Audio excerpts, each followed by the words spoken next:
the way this practice works is I want you to first and foremost, if you're comfortable closing your eyes, go ahead and do that and place your hands over the center of your chest.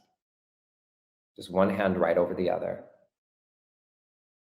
And take a deep breath in and a deep breath out. And another breath in and another breath out.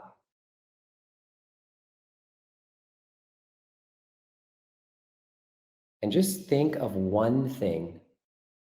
I know you listed many things, but think of one thing that you're grieving that's really important to you.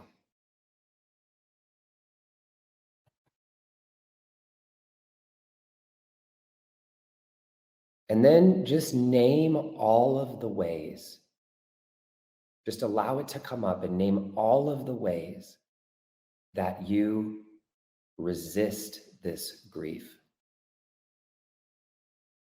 Where do you feel that you are resisting this grief in your life? What practical ways do you avoid it?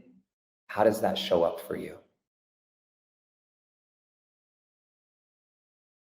And now ask yourself why you resist the grief. And just be honest with yourself, like, why? Why do I resist grief? Why this grief? Why this particular one am I in resistance? And now we're going to flip the script a little bit here. And I want you to imagine that there is a little child, a young child, who is experiencing this exact same loss as you. And I want you to open your eyes. And if you're live here, type it in the chat. If you're watching online, you can write it in the comments. I want you to write a little something trying to explain to this child who's experiencing the same loss as you why it's okay for them to grieve. So take a second and just write something in, explaining to a little child who's experiencing the same loss as you why it's okay to grieve. And if you're not in a space to write right now, you can just think about it in your mind, but I want you to imagine like you're telling this child why it's okay. So Addison, I'm curious if you were to explain, and whatever it is that you're grieving, if you would be in the first example for us right now as people are typing in their own as well.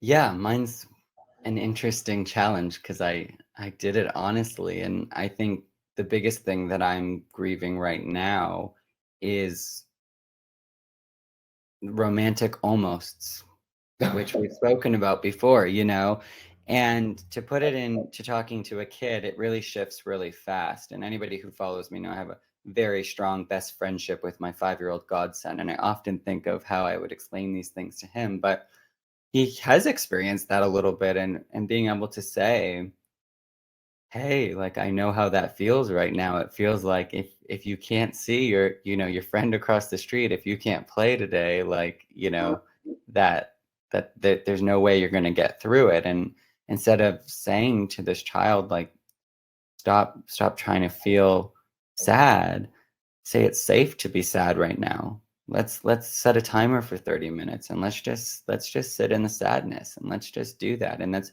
totally normal, buddy. And don't feel silly for wanting to connect and wanting to love and wanting other kids on the playground to want that with you. Please don't feel silly. Please don't push that away, buddy. Like, that is the most beautiful thing about you. Keep showing up, bud. Yeah, it totally shifts, you Yeah. know? What I love about this, Addison, and I remember, the first time we practiced this, and I want everybody to pay close attention to this, and I'm seeing the ways you're all typing this into the chat box, is, the question that I want asked you to answer is, why is it okay to grieve? And oftentimes when someone's grieving, and I want you to just check your own responses right now, this is why it's a good practice, is we start to kind of try, instead of telling them it's okay to grieve, we try to make people feel better. So we say these things, right? Like, they're gonna always be with you. You will always have them in your heart. These kinds of things, which are really lovely, right? Little lovely sentiments to have. But I think what we've learned from the science and from everything else is, instead of sitting there when someone's grieving, and that someone can be you, instead of trying to make them feel better by trying to pacify the grief, like, I think about what I wrote for myself was, it's okay to cry. Like, it's okay to be sad. It's okay to wish they were here. Sometimes you'll think of them and you'll be really sad. And sometimes you'll think of them and you'll be really happy. And sometimes you'll wish they were here to experience all these things in your life. And sometimes you won't even think about them at all. And all of that is okay. So just whenever you want to cry, like, baby, just let yourself cry. It's okay. Let yourself laugh when you think about them. Don't push them away. Let yourself put up the picture or watch the videos or think about the memories. You love them so much, and that's why you feel this way. And it's okay. And for me, that makes me feel better, because it's allowing the grief permission and space to arise.